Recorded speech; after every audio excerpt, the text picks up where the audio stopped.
Buddha mentioned 4 stages of enlightenment in his teaching. Those 4 stages are Sotapanna, Sakudagami, Anagami, Arhat. In translation, that means the stream winner, once returner, non-returner, and fully enlightened one. And those 4 stages of enlightenment are progressive for most of the people.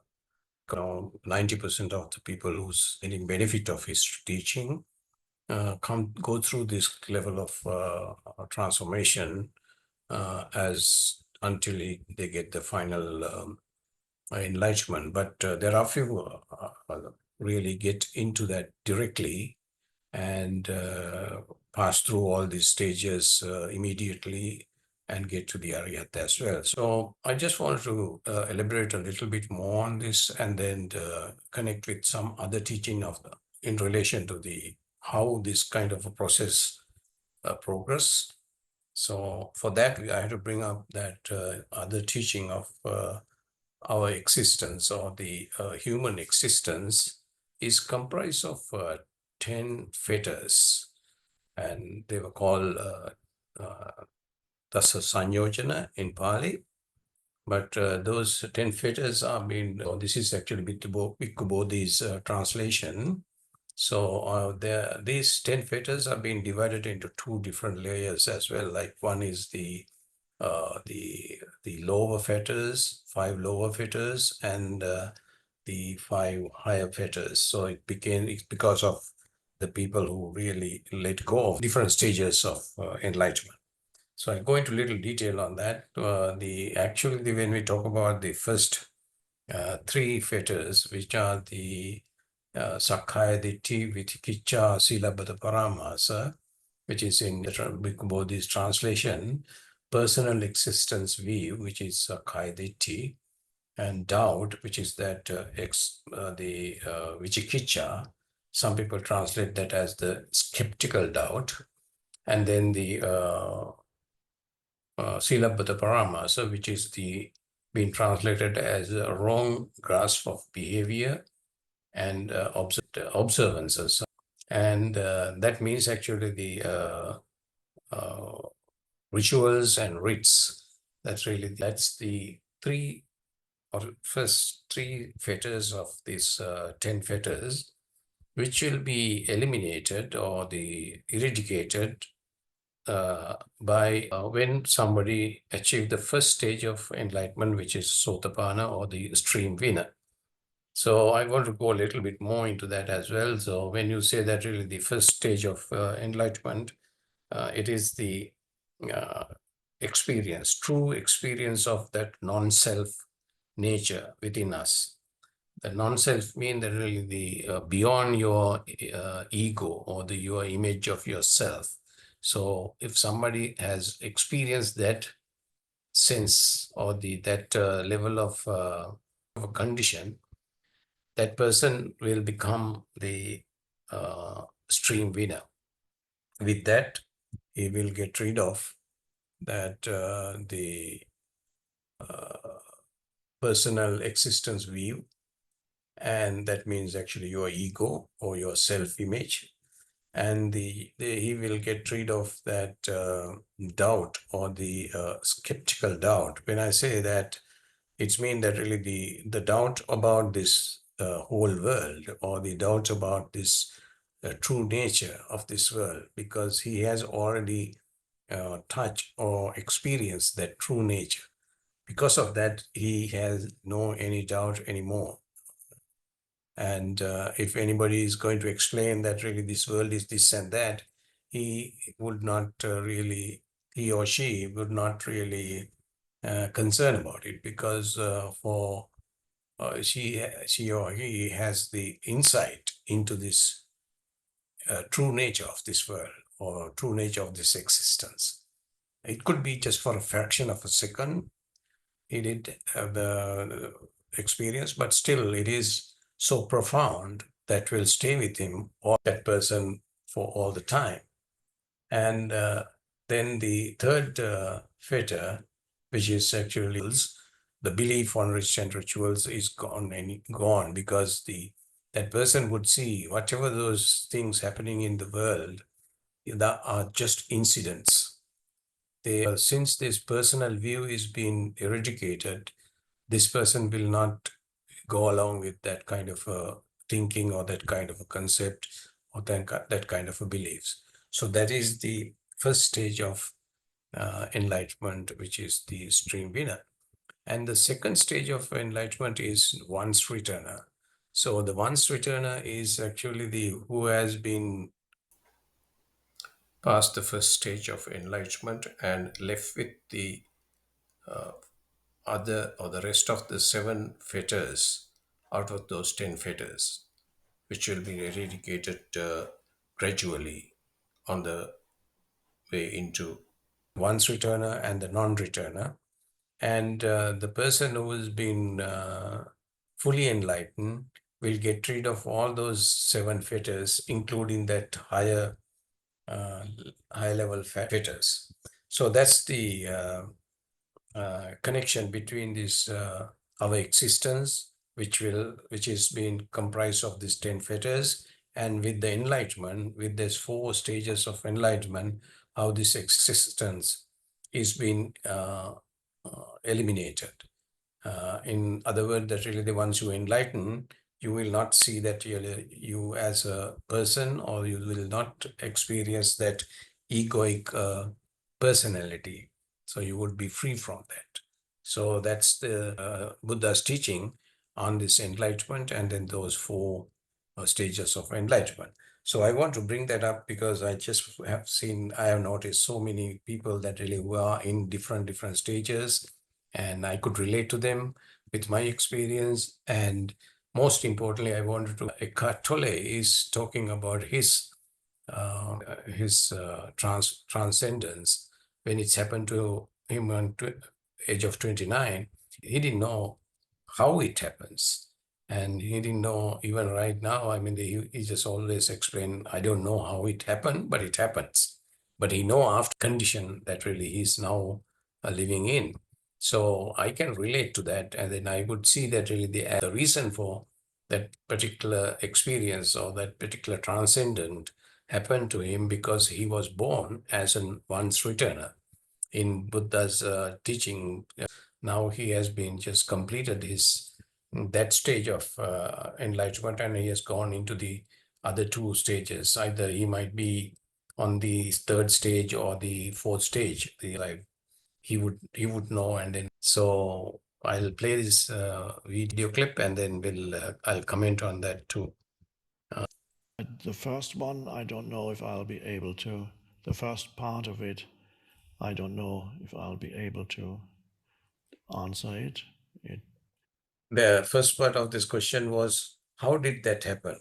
So Eckhart's answer is that really, I don't know how it happened, but it happened. It just happened.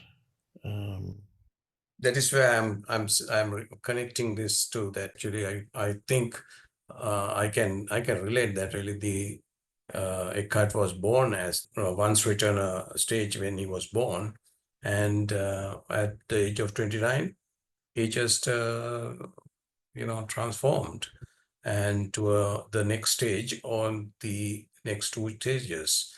And I'm not going to comment on that part, but so that is how that happened. So even a cut is not know about it.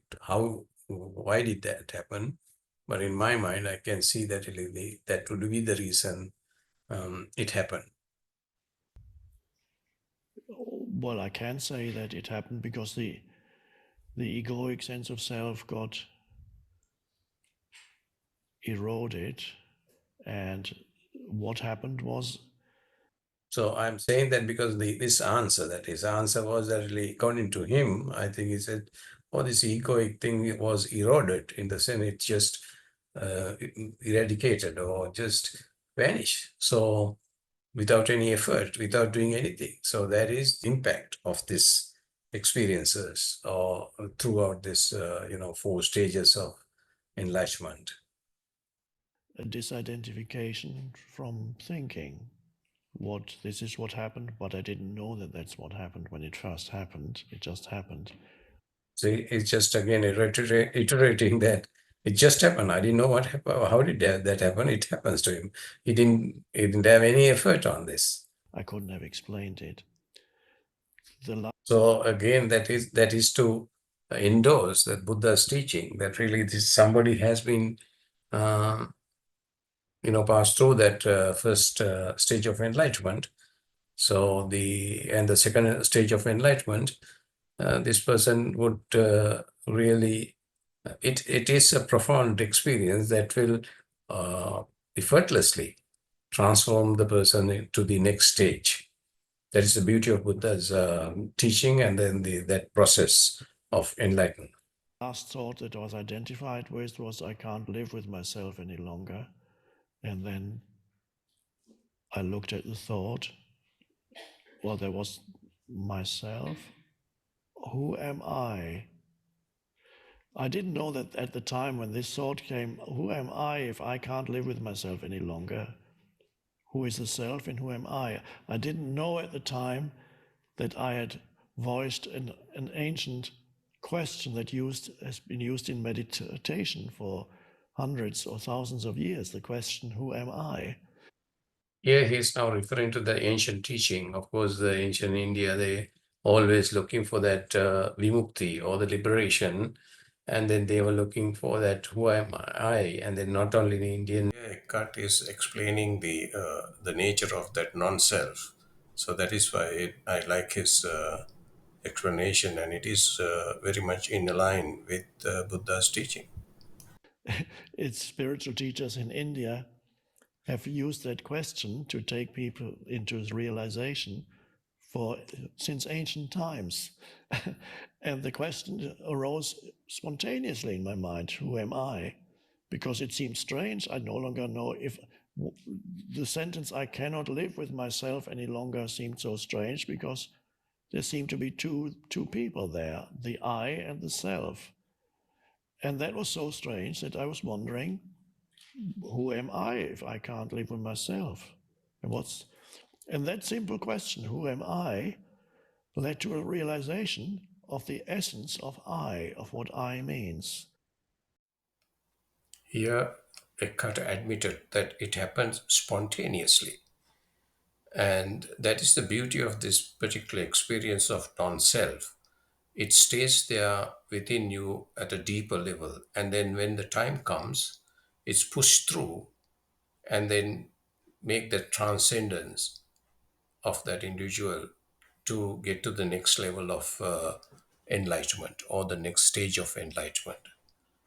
In my mind, I can see that really he has been asking that question even previous birth, and then finally he got through some of those stages of enlightenment already when he was born at this lifetime, and now it happens to him, and then he's just explaining, he's identifying or recognizing what is really happened to him. And the I realized, is not my thoughts. So I disidentified from the unhappy self that was telling itself unhappy stories all the time. And so the sense of I was no longer lodged in thought. It removed itself from thought because it just couldn't stand it anymore. Simple as that. That's why it happened. It couldn't stand it anymore. It removed itself. It was too painful. And all was left was that the sense of I-ness or beingness or presence, which is inherently peaceful. Is that he's explaining the same thing I was co-teaching of Chetho Vimukthi. So here that what he explained with that the detachment from thoughts and the concept and then the mind is the same thing that really Buddha is teaching on that Chetho Vimukthi. And finally, as he mentioned, it is kind of a peaceful stage that really you arrive into, because when you let go of all that concept, and of course the other fetters as well, you have that peaceful feeling, peaceful a true happiness within you. That's what he meant here. which has no problems in it, is timeless. And And here's another specific word, that really timelessness. And in Buddha's teaching, he mentioned about his the qualities of his teaching, and then qualities of his enlightenment is timeless, in the sense that really there is no time to measure, in the sense it is infinite, or the permanent. As I know that really some people talk about this Buddha's teaching, always talk about not impermanence. That impermanence is all related to the that our existence. But when you go beyond that existence, it's permanent. That's what he was talking about here. that is the true source of everybody's identity. The true source of it's the being, it's the formless. And then the self that consisted of thinking, identification with thinking, couldn't survive. The sense of self that was no longer invested with the identification. So the unhappy me, as I called it later, dissolved, and was left was just the I presence. It seemed so simple, but even that I couldn't have explained at the time. It took years before I could verbalize something like this, what I'm saying now. But it is basically a very simple thing. Yes, again, that really he mentions about he didn't know what happens, and then later on, years after that, only he realized. And again, he mentioned that the as long as you identify with your thoughts, that means your attachment to your thoughts, or you're clinging to thoughts, you become that person, or the that individual. But once you actually detach from that, you become free, and it is basically very simple, according to him. I know that really some other people might think, oh no, it's not that simple, but it is actually simple thing, that really you need to just let go of that clinging to your thoughts and concept, and the other speculation. So that is what is all about. So once you let go of all that clinging, you become enlightened. That is very simple to him, because he has been already halfway through into enlightenment, full enlightenment, and born as a once returner, and he completed that when at the age of 29. So it is just a living proof, or the living example of these four stages of enlightenment that Buddha taught. And Eckhart is giving a vivid explanation, or the description of the process of this transformation from one stage to the other stage of this enlightenment. And I could see the similar occurrence happen when Ramana Maharshi had his transformation, or the transcendence, at the age of 12. So to me, actually, the Buddha's teaching is alive and echoing everywhere in the world.